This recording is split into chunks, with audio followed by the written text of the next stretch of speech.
Hello and welcome to lesson 2.05, Physical versus Chemical Changes. In this lesson, we're going to talk about the difference between a physical change and a chemical change and how we represent chemical changes with chemical equations. So to start off with, let's talk about physical changes.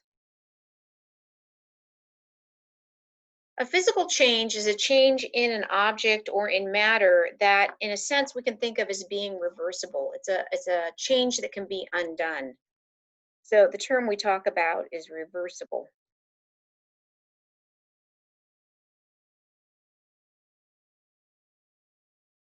So for example, if I have a piece of paper and I tear it in two, I could kind of dampen the edges and find a way to get that wet. And I could recombine those two sides of the paper. We would say you could tape it together, but I can actually cause the paper to reform. If I cut a piece of chicken or tear a leaf, that could be recombined, it could be undone, and I could kind of reconnect that into a whole. But if I take that paper and I burn it, I have a chemical change. So a chemical change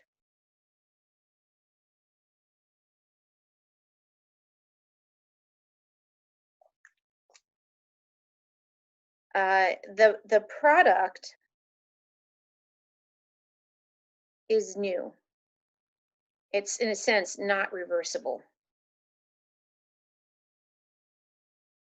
So if I burn a piece of paper, I have a pile of ash. That ash is different from what I started with.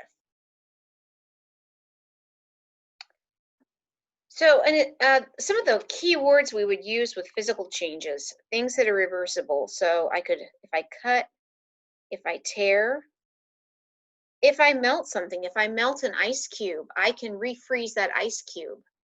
If I boil, so if I boil water and I put that water into a gaseous state, if I cool it, it'll recondense. The other thing we want to say about physical changes is they're based on physical properties.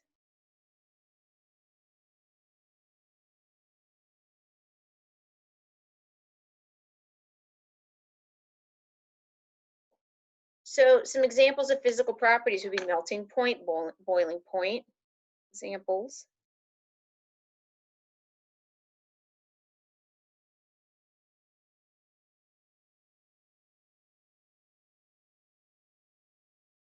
And if you think about melting an ice cube, I started off with H2O, I end up with H2O.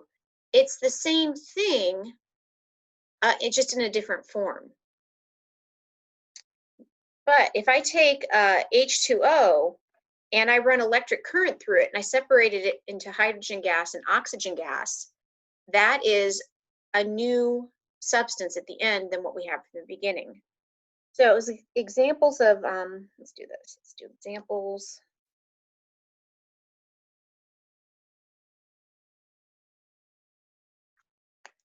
Let's go with burning. Don't you hate that I'm left-handed? Rusting.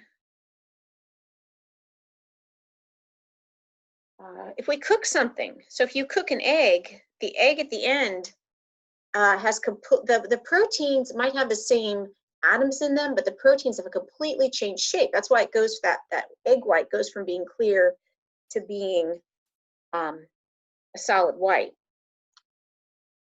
And these are based on chemical properties.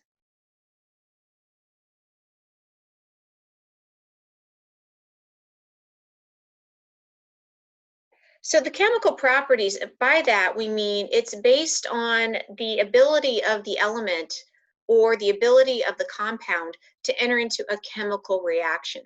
So elements, compounds, substances have reactivities based on their inherent internal structure. It's called things like entropy and enthalpy and heats of formation. So those are chemical properties. You guys are a lot more familiar with physical properties. You've worked with those a lot more in your previous science classes. And that's what you're going to do in lab. You're going to be given a dish of material. and you have to investigate the physical properties. Here's another physical property, magnetism. You're going to have to investigate the physical properties of your mixture, and you're going to have to figure out a way to separate it based on those physical properties. Well, let's finish up with our chemical changes by looking at a chemical reaction.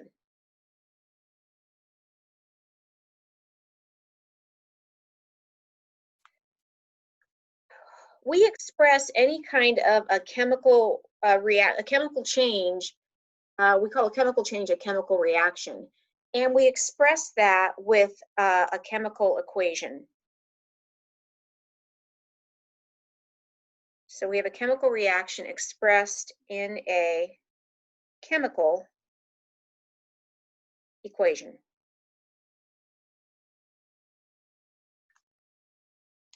So let's take a second and look at the parts of this chemical equation. We already have brackets drawn for this side. We have a bracket started on this side. Everything that's on the left-hand side of an arrow are called the reactants. And everything on the right will be the products. I should say to the right of the arrow. So this is what is formed.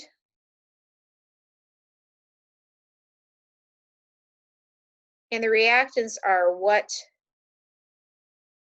or the substances that undergo the reaction.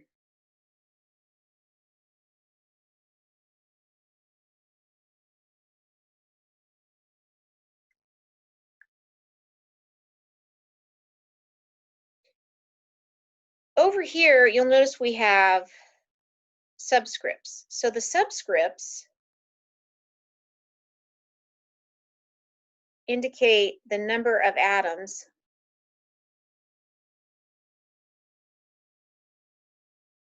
in a molecule. So this is part of the molecular formula. These are molecular formulas.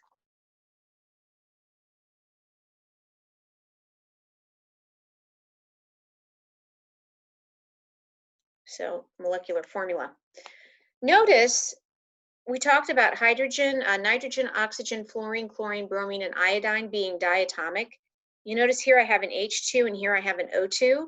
The reason those are H2 and O2, and these are elements, they're by themselves. It's the element hydrogen reacting with the element oxygen.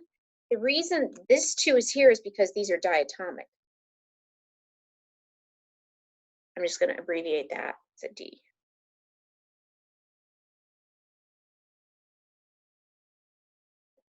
On the right side, I have water, and this molecular formula tells me that I have 2 atoms of hydrogen connected to 1 atom of oxygen.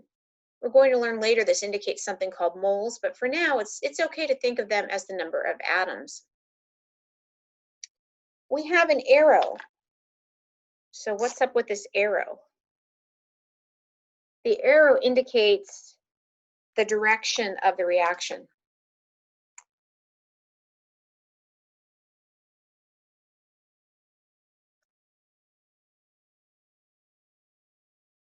The arrow indicates the direction of the reaction.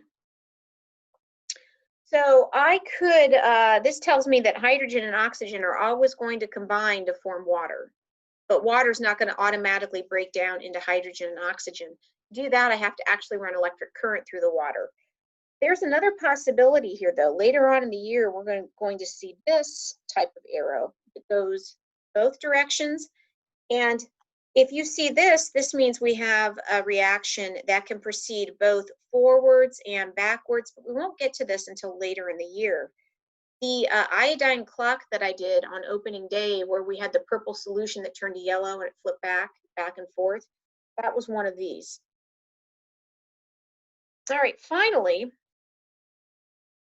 we have coefficients. Maybe you're thinking, well, maybe oxygen got left out. Actually, it turns out there's a 1 here. We just don't write it. It's kind of like algebra. If it's a 1, you don't write it. So everything that's in orange are my coefficients.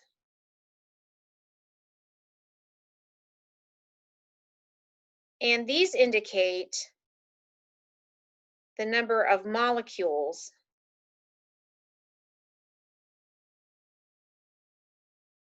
that react. So I could read this as 2 molecules of hydrogen react with 1 molecule of oxygen to produce 2 molecules of water. Again, that's what you've always learned, and we're going to leave it there. We're going to find out the reality is a little more complex, but that's fine for now. All right, so our takeaways today is, can you tell me the difference between a physical change and a chemical change? Can you point out the different pieces of a chemical equation? One thing I see I forgot.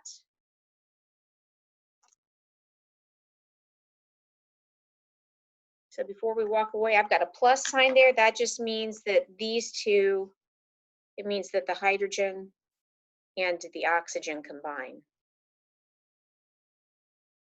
So that's kind of intuitive, but I thought we better make sure we put that on. All right, so our takeaways. Tell the difference between a physical change and a chemical change. Understand that chemical changes are expressed in chemical equations, and be able to explain the different parts of a chemical equation. If you looked at one and I asked you, tell me what the reactants are, tell me what the products are, could you do that? And you should be able to do that for the test. This video ends the note packet for this chapter. I told you guys it was a short note packet. So everything else that you have on the test will come from lab equipment, lab safety, and elements. All right, that's all we have for now. Thanks for watching and have a good day.